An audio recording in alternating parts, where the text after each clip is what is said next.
100% strike rate. मेरा मतलब कभी प्रीलिम्स रुका नहीं है। प्रीलिम्स हो जाता है, कई बार 2 से 3 बार प्रीलिम्स निकल जाता है, लेकिन मेंस फेल कर जाते हैं। Exactly. उसका कारण भी यही है, तो वो ज़्यादा फायदेमंद रहेगा। इस बार ये थोड़ा सा मिथ टूटा है कि जो टॉप 3 होते हैं या टॉप 5 होते हैं, उसमें हमेशा इंग्लिश मीडियम वाले टॉप करते हैं। मैंने भी सुना था। एक ही सब्जेक्ट की 50, 100, 150 पीडीएफ वीडियो। ये इसको इंटीग्रिटी में देखना ठीक लगता है। मेरा भी बिल्कुल यही मानना है कि ये जो है एक इंटीग्रेटेड तैयारी है। जैसे 805 मेरे हैं, 802 या 3 उसके हैं। एक दिन में किसी का एटीट्यूड चेंज नहीं होता है। नहीं होता है। एनसीईआरटी की क्या भूमिका होती है? कह सकते हैं कि जल्दी सफलता का कारण यही है कि मैं ज्यादा कॉन्मिक्स में आप जितना ज्यादा करंट अफेयर डालेंगे और जितना ज्यादा रिपोर्ट से अपनी बात शुरू करेंगे, वो ज्यादा ऑथेंटिक लगेगी। अच्छा, कंटेंट को इनरिच कैसे करें? तो वो आपकी हैबिट में लाइए। और जो पेयर ग्रुप होते हैं वो बहुत फायदा करते हैं, और मुझे लगता है कि कुछ पेयर ग्रुप आपको भी फायदा किया है किसी पेयर ग्रुप ने। तो इसका इंपॉर्टेंस क्या होता है अपनी तैयारी में? कई बच्चे कहते हैं कि पेपर पूरा करके आना है तो सिलेक्शन हो जाता है, क्या ये सच्चाई है क्या? स्वागत है आपका अभ्युदय सिविल सर्विस में। तर्कस में तीर तो बहुत होते हैं, लेकिन कुछ ही तीर अपने लक्ष्य को प्राप्त कर पाते हैं। इसी कंटेक्स्ट में देखें तो अपने लक्ष्य को प्राप्त करने वाली एक सफल अभ्यर्थी ना कहें आज उनको, क्योंकि वो अपने लक्ष्य को प्राप्त कर चुकी हैं, जो अपने एमपीपीएससी के दूसरे प्रयास में 3rd रैंक प्राप्त की है, जिन्होंने ना खुद को गौरवान्वित किया है बल्कि अपने परिवार, अपने समाज और अपने प्रदेश को भी गौरवान्वित किया है। एक बहुत ही चर्चित सिविल सर्विस के क्षेत्र में कहें तो जो चेहरा बन चुकी हैं, ना केवल मध्य प्रदेश में बल्कि अगर हम यूट्यूब पर उनको सर्च करते हैं तो वो मध्य प्रदेश में सेलेक्ट होने वाली एसडीएम के रूप में हमें दिखती हैं, है ना। हमारे साथ हैं पूजा चौहान जी। स्वागत है पूजा जी आपका। Thank you so much. तो पूजा जी, मैं बेसिक क्वेश्चन से ही शुरुआत करना चाहूंगा। मुझे लगता है कि शायद आप बोर हो गई उस क्वेश्चन से, बट मैं इसलिए पूछना चाहता हूं कि बहुत सारी स्ट्रीम से लोग यहाँ सेलेक्ट होते हैं, बहुत सारी स्ट्रीम से आते हैं, तो मैं वही आपके एक इंट्रोडक्शन में चाहता हूँ कि आपने एजुकेशन में क्या किया है। जी, जैसा कि आप लोग को ज्ञात है कि मेरा नाम पूजा चौहान है और एमपीपीएससी 2021 में जो है मेरा चयन डेप्यूटी कलेक्टर के पद पे हुआ है और 3rd रैंक मुझे मिली है। जैसा आपने पूछा कि मेरी स्कूलिंग, प्राइमरी स्कूलिंग मेरी बक्तरा से हुई है, मेरा जो निज ग्राम है, और उसके बाद यहाँ से मैंने सरदार पटेल पब्लिक स्कूल से अपनी पढ़ाई की है। पीसीएम था मेरा 12th तक। उसके बाद मैंने Sarojini Naidu girls government PG college से बीए किया है और एमए किया है पब्लिक एडमिनिस्ट्रेशन में। तो ये मेरी कुछ एकेडमिक जर्नी है। उसके बाद ये 2nd अटेम्प्ट था जिसमें मेरा चयन हुआ है। अच्छा, एक चीज मैं बता दूं कि पूजा का स्ट्राइक रेट 100% है। 100% मतलब पूजा ने 3 मेंस दिए हैं 2020 में, जिसमें वो इंटरव्यू में पहुंची लेकिन सक्सेस नहीं हो पाई। दूसरा मेंस क्वालिफाई किया जिसमें उन्होंने मध्य प्रदेश में 2nd हाईएस्ट मार्क्स किए हैं, और 3rd अटेम्प्ट फिर से पूजा ने जो दिया था उसमें भी उनको इंटरव्यू कॉल है। तो आप एक ऐसे कैंडिडेट से मिल रहे हैं जिनका स्ट्राइक रेट मेंस में 100% है, तो आपको लिटरली इनसे बहुत कुछ सीखने को, बहुत कुछ जानने को मिलेगा ना। तो पूजा, एक क्वेश्चन है कि बच्चों के दिमाग में होता है कि भाई ये सिविल सर्विस का आखिर विचार मन में आया कैसे? हाँ। तो मेरा, मैं बता दूं कि मेरा मतलब क्या है कि बचपन से ही थोड़ी सी मैं शार्प स्टूडेंट जिसको कह लें वो रही हूँ। तो बचपन से ये था कि जीवन में कुछ करना है। तब कुछ जानते नहीं थे, 6th-7th क्लास से मेरा हालांकि यही गोल है कि मुझे सिविल सर्विसेज में जाना है। तो तब बस सुना था कि कलेक्टर कुछ होता है और जो पूरे जिले को संभालता है, और उसी टाइम पे सौभाग्य से हमारे यहाँ से बक्तरा से ऋतु दीदी का जो है वो डेप्यूटी कलेक्टर के लिए चयन हुआ था।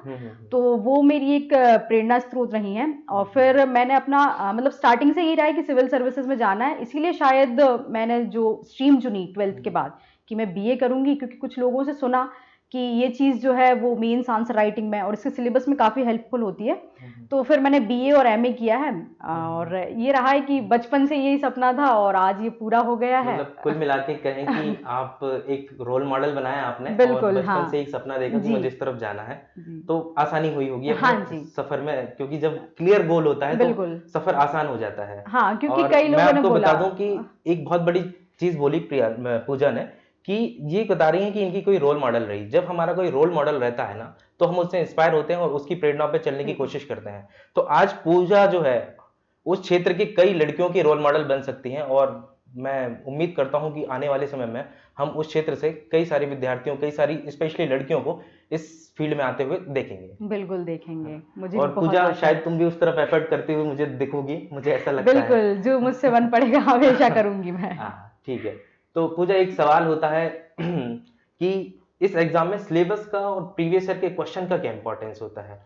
देखिए, सिलेबस और प्रीवियस ईयर क्वेश्चन का मतलब सबसे ज़्यादा जो महत्व है वो मतलब 70 to 80% अगर आप सिलेबस को कवर कर लेते हैं, मतलब आपको सिलेबस ही अगर याद हो जाता है, 1 से 2 बार अगर आप सिलेबस देख लेते हैं, तो आप आधी जो लड़ाई है वो पार कर चुके हैं। क्योंकि कई लोगों को सिलेबस का ज्ञान नहीं होता है। बिना सिलेबस के आप सोचें कि आपने पूरी हिस्ट्री की बुक पढ़ ली है या ज्योग्राफी की बुक पढ़ ली है, तो वो फायदेमंद नहीं होगा। अगर आप इसकी जगह पे जो सिलेबस में पॉइंट्स हैं उनको ज्यादा अच्छे तरीके से प्रिपेयर करें, तो वो एग्जाम में ज्यादा काम आएगा। ठीक है। और प्रीवियस ईयर क्वेश्चन का ऐसा है कि जब आप उनको प्रिपेयर कर लेते हैं, स्पेशली एमपीपीएससी में, हर बार ऐसा होता है कि प्रीलिम्स में भी और मेंस में भी लगभग, जैसे मेंस में तो हम मान लें कि लगभग 30 to 40% हमेशा रिपीट होता है। ऐसे होते हैं बेसिक क्वेश्चन जो वही आते हैं। तो उन चीजों को आप और बेहतर कर पाते हैं जब आप उनकी प्रैक्टिस करते हैं। तो सिलेबस और ये सब काफी इंपॉर्टेंट है। यही मैंने अपना नया एक इंस्टीट्यूट डेवलप किया है, एस्टेब्लिश किया अभी इस फील्ड में। तो मेरा पहले दिन से यही मोटिव रहा है कि मैं बच्चों के साथ मैं कहता हूँ कि पहले सिलेबस को समझो, पहले उस चीज को समझो जिस चीज की आप तैयारी करने जा रहे हो। फिर मैंने ऐसे बच्चों को भी देखा है पूजा इस फील्ड में 2-3 साल से तैयारी कर रहे हैं, और ऐसे बच्चों को भी देखा है कुछ मेरे साथ वाले भी जो मेंस दे रहे हैं और उनको सिलेबस नहीं पता होता है, तो वो बार बार फेल करते हैं, वो सर्कल में फंसते जाते हैं। तो आपको सिलेबस पे कमांड होनी चाहिए, मैं बार बार कहता था पर आप सुनते नहीं थे। लेकिन आपको एक सफल कैंडिडेट जब कह रहा है तो कम से कम अब इस बात पे विश्वास कीजिए कि सिलेबस इस एग्जाम की है, सक्सेस का रास्ता सिलेबस ही है। और प्रीवियस ईयर के क्वेश्चन जैसे पूजा ने बताया कि रिपीट भी होते हैं, और आपको एक आपके दिमाग में एक मेंटेलिटी सेट हो जाती है कि किस अप्रोच के क्वेश्चन आ रहे हैं और किस अप्रोच से हमें लिखना है ना पूजा? ठीक है। तो पूजा, एक चीज रहती है कि सिविल सर्विस की परीक्षाओं में बहुत पढ़ना पड़ता है, सब कुछ अंडर द सन सब पढ़ना पड़ता है और बहुत समय लगता है, तो इस बात में कितनी सच्चाई है? मतलब मेरा ये मानना है कि बहुत ज्यादा पढ़ने की भी जरूरत नहीं है। ये है कि आपको एक सिलेबस दिया हुआ है, अगर आप उसके आसपास तैयारी करते हैं, पहले तो आप उस पर कमांड बनाइए, उसके बाद आप जो भी अदर चीजें पढ़ रहे हैं और जो समाज को लेकर आपका ऑब्जर्वेशन है, अगर आप उसे क्लियर रखते हैं तो चीजें बहुत आसान हो जाती हैं। आप लिमिटेड सोर्सेज में भी बहुत जल्दी, क्योंकि जितनी कम चीजें आप अपने पास रखेंगे, जितना आपका क्लियर विजन होगा, उतनी जल्दी आपको सफलता मिलेगी। तो बहुत ज्यादा नहीं, क्वालिटी वाला पढ़े तो वो ज्यादा फायदेमंद होगा। अच्छा, एक और पूजा जो मुझे मार्केट में मिथ लगता है और जो फैला हुआ है, क्योंकि देखिए मैं आपसे जुड़ा हूं तो मैं जो चीजें मार्केट में चल रही हैं जो बच्चों को फायदा नहीं बल्कि नुकसान कर रही हैं, तो उन चीजों को एड्रेस करने के लिए मैं यहाँ आपके साथ जुड़ा हूँ। तो मैंने देखा कई इंस्टीट्यूट प्रीलिम्स के अलग कोर्सेज चलाते हैं, मेंस के अलग चलाते हैं, इंटरव्यू के अलग चलाते हैं, लेकिन मुझे अगर डेप्थली अगर एनालिसिस करें तो मुझे लगता है कि ये एक एग्जाम है। तो मुझे ये इसको इंटीग्रिटी में देखना ठीक लगता है, इंटीग्रेटेड तरीके से देखना ठीक लगता है। आपका क्या कहना है इसमें? मेरा भी बिल्कुल यही मानना है कि ये जो है एक इंटीग्रेटेड तैयारी है। जैसे कुछ लोग बोलते हैं कि मतलब स्टेप बाय स्टेप जाना है आपको, प्रीलिम्स फिर मेंस फिर इंटरव्यू, तो इंटरव्यू के अलग से तैयारी करनी है। मेरा ये मानना है कि आप बचपन से जो हैं, आपने स्कूल में आपकी जो ग्रूमिंग हुई है, उसके बाद आप कॉलेज में आपने जिन चीजों में भाग लिया है या कॉलेज में आपका जो सिनेरियो रहा है, तो वो सारी चीजें आपको एक पर्सन के तौर पे जो है आपको शेप करती हैं। तो वो सब इंटरव्यू में दिखता है। और मेंस मतलब अगर आप इंटीग्रेटेड तैयारी लेके चलते हैं, कई बच्चों को मैंने देखा है कि जैसे प्रीलिम्स हो जाता है, कई बार 2 से 3 बार प्रीलिम्स निकल जाता है, लेकिन मेंस फेल कर जाते हैं। उसका कारण भी यही है कि आपने इंटीग्रेटेड तैयारी नहीं की है। और कई बच्चे इंटरव्यू में फंसते हुए देखे हाँ, मैंने, वो होता है। क्योंकि वो जैसे आप मुझे बता रही थी कि एक दिन में किसी का एटीट्यूड चेंज नहीं होता है। वो जो प्रिपरेशन है उसके दौरान ही आपको उस तरीके का बिल्कुल एटीट्यूड डेवलप करना पड़ता है अपने अंदर। जैसे करंट अफेयर्स हैं, कुछ लोग बोलते हैं कि प्रीलिम्स के लिए पढ़ लिया है तो मेंस के लिए पढ़ने की जरूरत नहीं है, क्योंकि एमपीपीएससी में डायरेक्ट लिंकेज क्वेश्चंस नहीं आते हैं। तो मेरा ये मानना है कि आप अगर पढ़ रहे हैं, जैसे कि करंट अफेयर्स ही पढ़ रहे हैं, तो कोई मैगजीन पढ़ रहे हैं, न्यूज़पेपर पढ़ रहे हैं, तो वो आपकी हैबिट में लाइए, रोज की आदत डालिए। ये नहीं कि आपको इंटरव्यू के लिए अलग से समझना पड़े किसी टॉपिक को, या मेंस के लिए अलग से समझना पड़े। जब आप एक सामान्य सी तैयारी करते हैं तो हर एक चीज आसान लगती है, और हर एक चीज जो है मतलब आप जब एक सामान्य तैयारी करते हैं तो उससे क्या होता है, जैसे प्रीलिम्स के जो फैक्ट हैं वो अपने आप अलग हो जाते हैं, मेंस की जो कंटेंट है वो अपने आप अलग हो जाता है, और इंटरव्यू की अप्रोच अपने आप अलग हो जाती है। तो सामान्य और एक मतलब इंटीग्रेटेड व्यू अगर आप लेके चलेंगे तो वो ज्यादा फायदेमंद रहेगा। ठीक है, बहुत बहुत अच्छा आपने बताया है। पूजा, मुझे एक चीज बताइए कि एक बहुत बड़ी हाइप रहती है करंट अफेयर को लेके, आपने चूंकि अभी जिक्र किया करंट अफेयर का, तो एमपीपीएससी में अगर वेटेज देखें करंट अफेयर का, तो आप कितना फायदेमंद मानती हैं करंट अफेयर को? देखिए, जैसे कि प्रीलिम्स का हम बता दें तो प्रीलिम्स में जैसे कि कुछ जैसे कह सकते हैं क्षेत्र डिसाइड हैं कि जहां से करंट अफेयर आता ही है, क्वेश्चन आता ही है। जैसे पहले स्पोर्ट्स पे बहुत ज्यादा जो है एम्फेसाइज करता था एमपीपीएससी, उसके बाद कोई कॉन्फ्रेंसेज हो गई या कुछ हो गया, तो ये सब इनका आप जो है आइडिया पीवाईक्यू से लगा सकते हैं कि एमपीपीएससी का क्या ट्रेंड रहा है, कहाँ से क्वेश्चन ज्यादा होते हैं, और मेंस में ऐसा होता है कि सब लोग मानते हैं, मतलब अधिकतर लोग यही मानते हैं कि करंट अफेयर्स का कोई फायदा नहीं है क्योंकि डायरेक्ट कोई क्वेश्चन नहीं आता है। लेकिन आप ये कर सकते हैं कि आप जब उस चीज को अपने आंसर में डालते हैं तो वो एक बहुत एनरिच आंसर दिखता है और कुछ अलग दिखता है। जैसे हिस्ट्री में ही अगर आप आर्यन इन्वेजन की अगर हम बात करें तो आर्यन इन्वेजन में अगर आपने कोई रिपोर्ट पढ़ी है, जैसे एनसीईआरटी में कुछ चेंजेस हुए हैं, तो अगर आप उनका जिक्र करते हैं तो सामने वाले को लगता है कि वाकई में व्यक्ति जो है वो वर्तमान से जुड़ा हुआ है, उसने सिर्फ हिस्ट्री के जो नोट्स थे वो नहीं रटे हैं, उसने हिस्ट्री को समझा है। तो करंट अफेयर आपके आंसर्स को एनरिच करता है। तो मेरा मानना है कि आप जहां भी डाल सकें वहां डालने चाहिए। जैसे कि हम करें इकोनॉमिक सर्वे की बात करें तो इकोनॉमिक्स में आप जितना ज्यादा करंट अफेयर डालेंगे और जितना ज्यादा रिपोर्ट से अपनी बात शुरू करेंगे वो ज्यादा ऑथेंटिक लगेगी। अच्छा आंसर होगा आपका। और मैं बता दूं आपको कि शायद यही कारण है कि पूजा 100% स्ट्राइक रेट ले पाई अपने मेंस में। तो करंट अफेयर का इंपॉर्टेंस होता है, आपके आंसर दूसरों से बेहतर होते हैं, तो आपको ध्यान रखना है कि करंट अफेयर पे ध्यान देना है, नेगलेक्ट नहीं करना है इस चीज को। बिल्कुल। अच्छा पूजा, मुझे एक चीज बताइए कि बच्चों का ये भी एक बहुत कंसर्न रहता है कि अपने सोर्सेज को कैसे चुने पढ़ने के लिए। जैसे मान लीजिए किसी बच्चे ने सिलेबस को समझ लिया, उसको पता है कि मुझे ये सब्जेक्ट पढ़ने हैं, ये टॉपिक पढ़ने हैं, अब वो सोर्सेज का चुनाव किस कॉन्शियसनेस के साथ करे ताकि वो बार बार सोर्स को बदले ना। बिल्कुल। इसमें मैं यही कहना चाहूंगी कि आपने चूंकि 1 से 2 बार सिलेबस को देख लिया है, आप समझ गए हैं कि क्या क्या टॉपिक्स हैं, उसके बाद आप जो भी बेसिक बुक उठाएं या जो भी नोट्स अगर आप उठा रहे हैं कोई से, तो उसमें आप ये ध्यान रखें कि जो आपका टॉपिक है उसके लगभग हर डायमेंशन कवर हो जाए। अगर ऐसा आपको कोई नोट्स मिलता है या कोई बुक मिलती है तो आप उसी को प्रेफर करें, क्योंकि मेरी सफलता मतलब इजी और कह सकते हैं कि जल्दी सफलता का कारण यही है कि मैं ज्यादा बुक स्विच नहीं की है मैंने। बहुत अच्छी बात है, बहुत अच्छी एक ही बुक को लगभग 20 से 25 बार पढ़ा है तो वो ज्यादा फायदेमंद रहा है। नहीं ठीक है, तो मतलब आप ये कह रहे हैं कि आप अगर सोर्सेज स्विच करेंगे तो आपको दिक्कत होगी, आपको सोर्सेज भले ही थोड़ा टाइम लेके चुने, लेकिन ऐसे सोर्सेज चुने जिसमें सारा सिलेबस कवर हो रहा होगा। ठीक है। अच्छा एक चीज और जो मैंने देखी है, मैंने भी अपने करियर में देखा है, बहुत सारे लोग जो एक अच्छी मेंटरशिप होती है और जो पेयर ग्रुप होते हैं वो बहुत फायदा करते हैं, और मुझे लगता है कि कुछ पेयर ग्रुप आपको भी फायदा किया है किसी पेयर ग्रुप ने, तो इसका इंपॉर्टेंस क्या होता है अपनी तैयारी में? मतलब मेरा ये मानना है कि मेंटरशिप जैसे कि शुरू में आप जब तैयारी शुरू करते हैं आपको कुछ पता नहीं होता, अंधा कुआं होता है आगे, काफी सिलेबस है। लोग, हमने ऐसे भी लोग देखे जो मतलब 8-8 10-10 साल से तैयारी कर रहे हैं, उनको देख के ऐसा लगता है कि जब इनका नहीं हुआ तो हमारा कैसे होगा। तो एक मेंटोर जो होता है वो आप में एक पॉजिटिव अप्रोच लाता है, वो चीजों को समझाना। जैसे कुछ चीजें होती हैं जो हम खुद से ग्रास्प नहीं कर सकते, खुद से समझ नहीं सकते, तो इसके लिए मैं मानती हूँ कि एक मेंटोर का होना जरूरी है लाइफ में। और जैसे पीयर ग्रुप की आपने बात की तो मुझे तो मतलब बहुत फायदा मिला है उस चीज से। मेरा बेस्ट फ्रेंड है भुवनेश, तो उसका भी जो है डीएसपी के लिए चयन हुआ है, और हमारा मतलब ये था कि हम जो भी टॉपिक पढ़ रहे हैं, पहले तो हमने साथ में ही तैयारी शुरू की, साथ में ही पढ़ा है।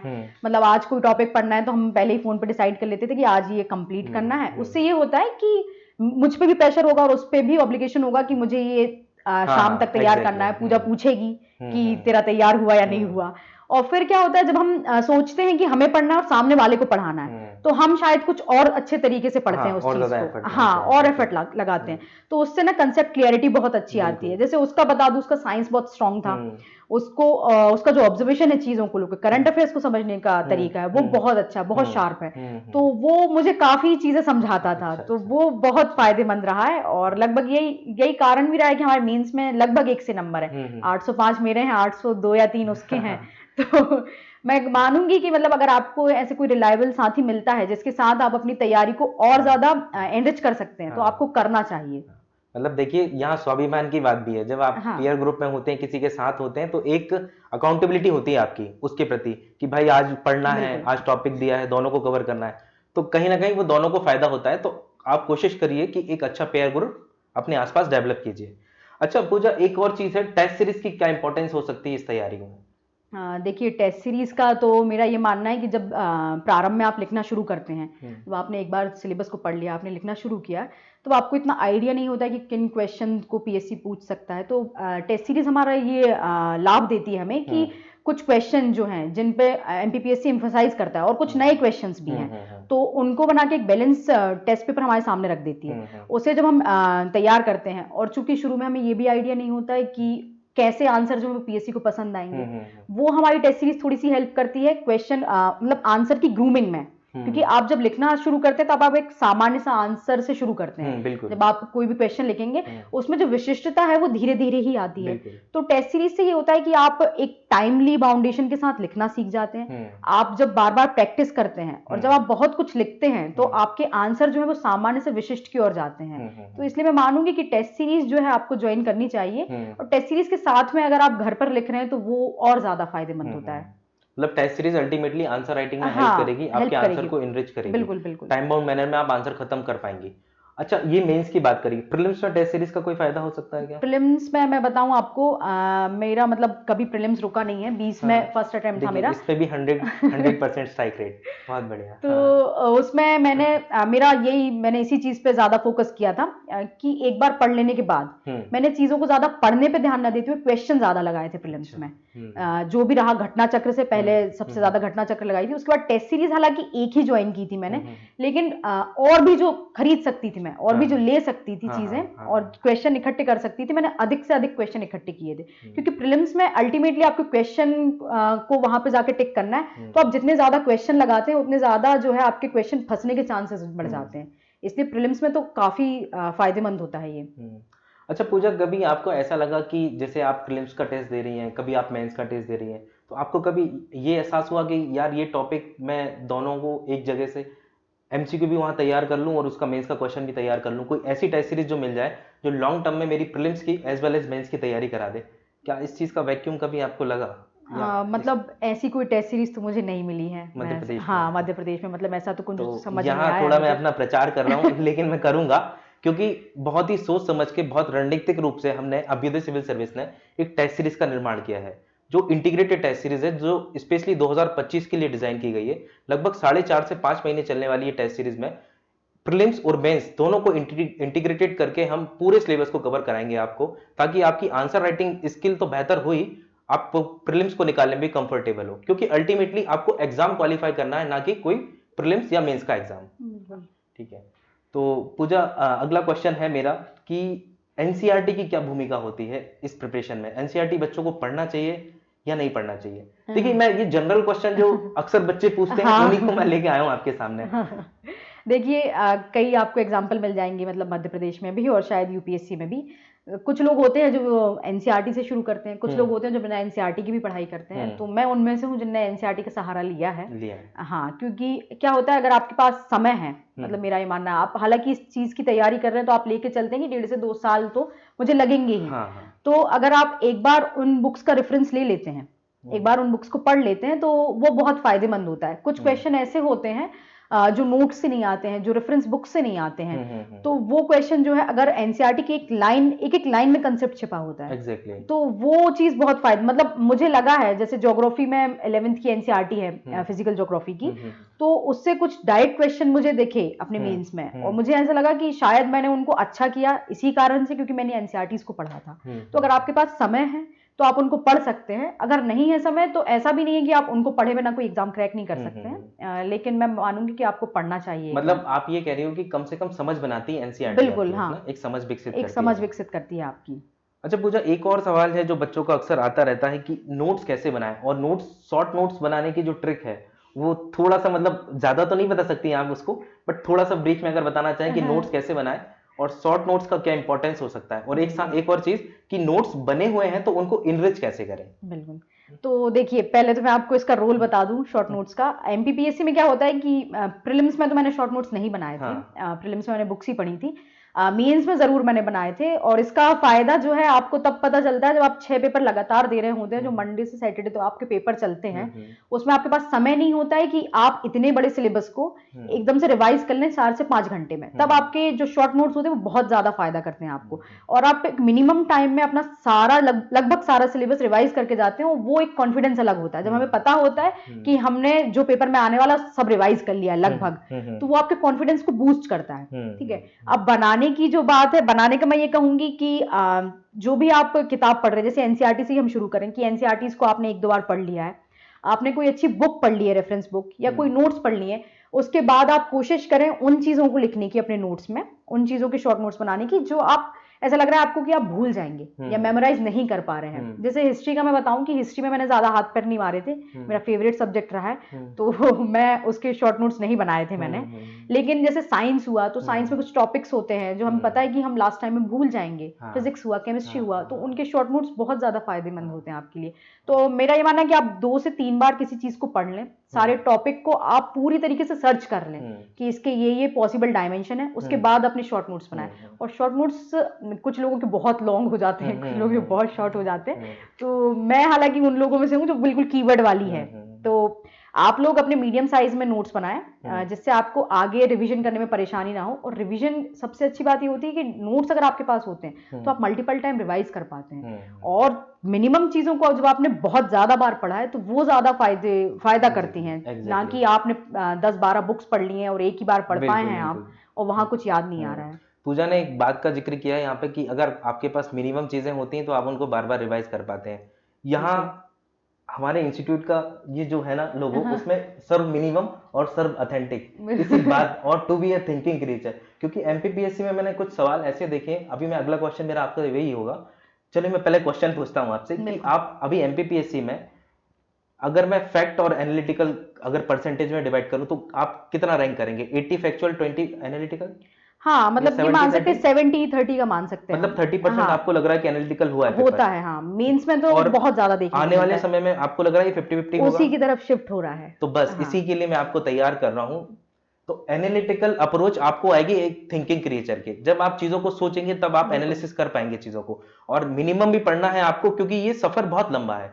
सिविल सर्विस की तैयारी कोई ऐसा नहीं 2-4 महीने की तैयारी होती है, लंबा सफर होता है। लंबे सफर में हमेशा आपके पास लगेज कम होना चाहिए, तब आप अपनी जर्नी को एंजॉय कर पाते हैं। इसलिए आपके पास सोर्सेस हमेशा कम हो, इस बात का ध्यान रखिएगा। अच्छा पूजा, एक चीज और है जो अक्सर बच्चों के दिमाग में होती है कि हम किस मीडियम में एग्जाम दें। ये बहुत, मतलब कई बार ऐसा लगता है कि बच्चा पूछ क्यों रहा है, मतलब मुझे गुस्सा आती है मुझे कि भाई पूछ क्यों रहा है, मतलब किस मीडियम में एग्जाम में, हिंदी में या इंग्लिश में? आप क्या बोलेंगे इस पर? इसमें तो देखिए, जैसे आपने जिस भी चीज में बचपन से पढ़ाई की है या आपने जैसे कॉलेज के बाद भी पढ़ाई की है, जिसमें आपको कमांड हो, जिस चीज को आप अच्छे से सोच पाते हो, जिस लैंग्वेज में, जिस लैंग्वेज को आप कॉपी पे अच्छे से उतार पाते हो, तो वो जरूरी। जैसे मेरा तो बचपन से हिंदी मीडियम रहा है, तो कोई कंफ्लिक्ट ही नहीं था, कुछ सोचना ही नहीं था कि हिंदी या इंग्लिश।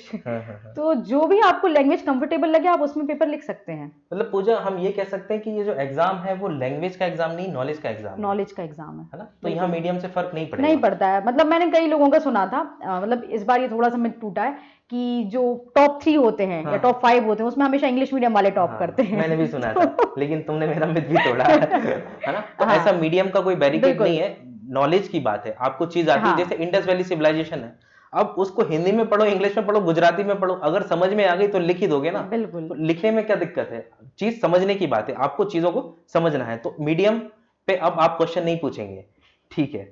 तो एक और चीज है कि कई बच्चे कहते हैं कि पेपर पूरा करके आना है तो सिलेक्शन हो जाता है, क्या ये इसकी सच्चाई है क्या? देखिए, पेपर पूरा करना है, ये होता है पीएससी में, क्योंकि थोड़ा सा लेंदी पेपर होता है और समय कम होता है। लेकिन पेपर पता चले कि आपने कचरा लिखा हुआ है तो वो मतलब बिल्कुल भी आप कह सकते हैं कि सहन नहीं है सामने चेक करने वाले है एक तरीके से। हाँ, बिल्कुल। तो आप अगर कुछ नहीं आ रहा है तो आप उसको छोड़ सकते हैं, बेशक छोड़ सकते हैं। देखिए, कुछ भी लिखने से अच्छा है कि आप क्वेश्चन को छोड़ सकते हैं। ये पूजा खुद कह रही है, जो कि एमपीपीएससी में सेकंड हाईएस्ट मार्क्स लेके आई है मेंस में। तो छोड़ सकते हैं ना पूजा? बिल्कुल छोड़ सकते हैं भाई, छोड़ सकते हैं। अगर आपको XYZ कुछ भी नहीं पता है, मान लीजिए फिजिक्स का एंट्रोपी आई थी 11 मार्क, अगर आप एंट्रोपी पता ही नहीं है क्या शब्द है, क्या किस चीज से रिलेट कर रहा है, आपको ये भी नहीं पता है कि थर्मोडायनेमिक्स से रिलेटेड है, ठीक है, तो आप कैसे लिख सकते हैं उस चीज के बारे में? तो यहाँ छोड़ना ज्यादा फायदेमंद रहेगा।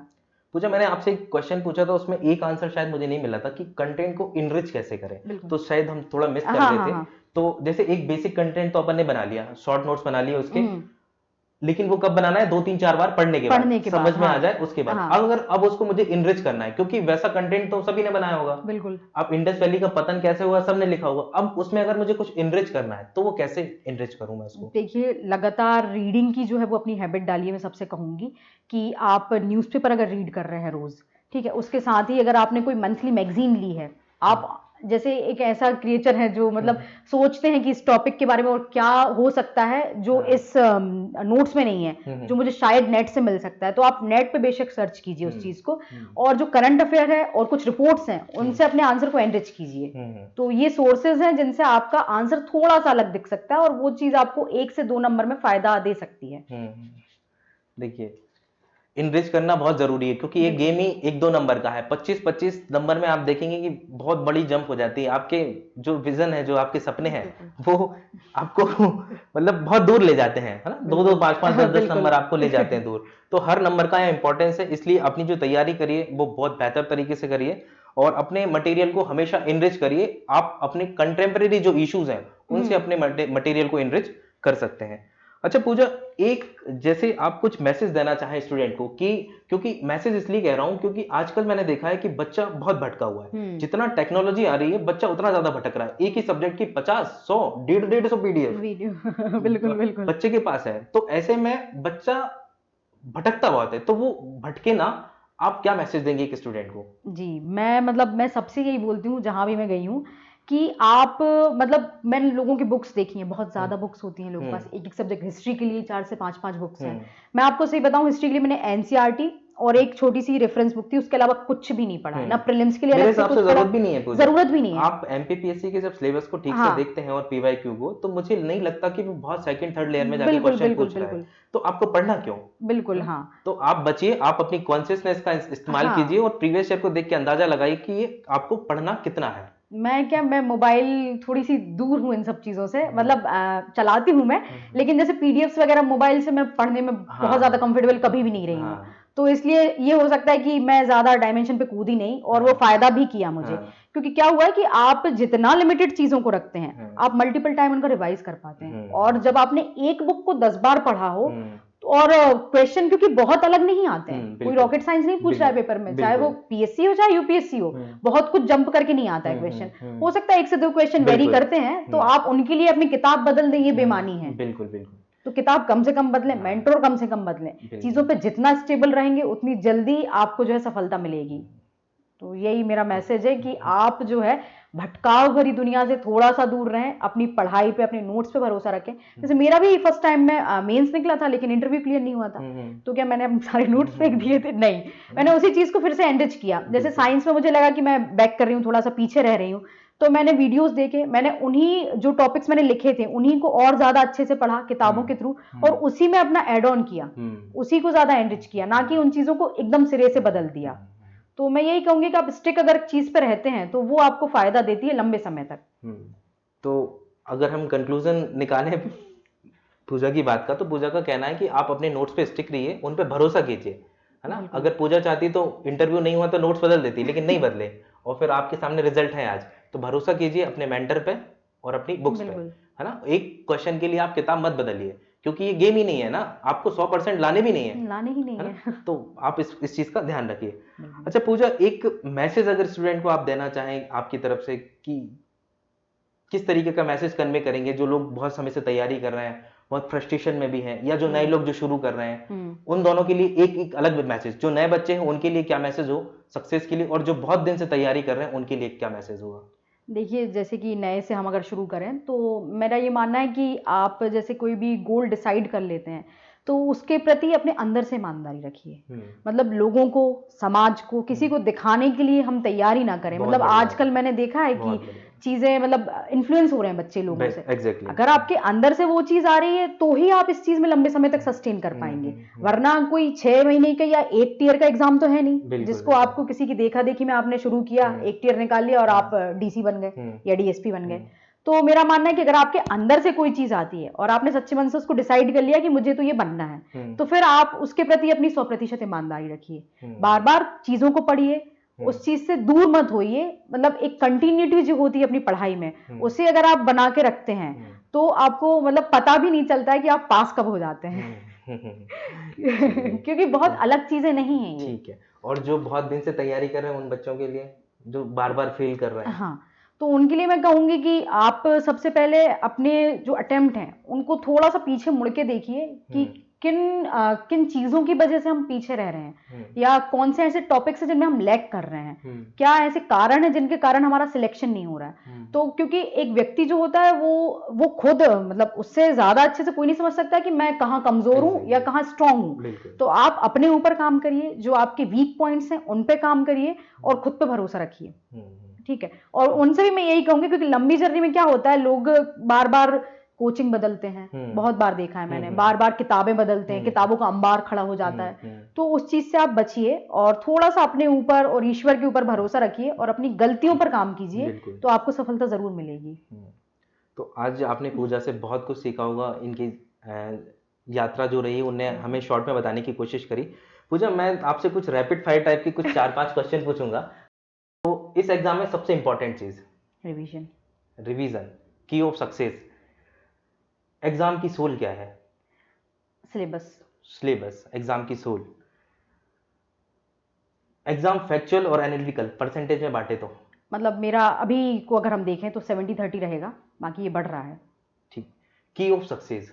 की ऑफ सक्सेस मैं फिर से यही कहूंगी कि आप मिनिमम रिसोर्सेज को ज़्यादा से ज़्यादा मल्टीपल टाइम रिवाइज करें और उस चीज़ पे स्टिक रहें, और कंटिन्यूटी अगर आप बनाए रखते हैं अपनी पढ़ाई में, तो ये की ऑफ सक्सेस है किसी भी व्यक्ति की। कितना समय लगता है पूजा? मेरा ये मानना है कि अगर आप सही लाइन पर हैं तो 1.5 से 2 साल जो हैं वो काफ़ी हैं। जैसे मेरा भी सेकंड अटेम्प्ट, वो पीएससी की थोड़ी सी गलती रही है कि पेपर थोड़े से डिले रहे हैं। बाकी अगर आप कंटिन्यूटी के साथ तैयारी करते हैं तो 2 से 2.5 साल का आपका सफ़र रहेगा और स्मूथ सफ़र रहेगा और सफलता आपको प्राप्त होगी। ठीक है, तो बहुत बहुत धन्यवाद पूजा आपका। बहुत अच्छा लगा आपसे बात करके। उम्मीद है कि आपने इस हमारे इंटरव्यू सेशन से बहुत कुछ सीखा होगा, बहुत कुछ जाना होगा, है ना। और thank you so much Pooja, once again. Thank you.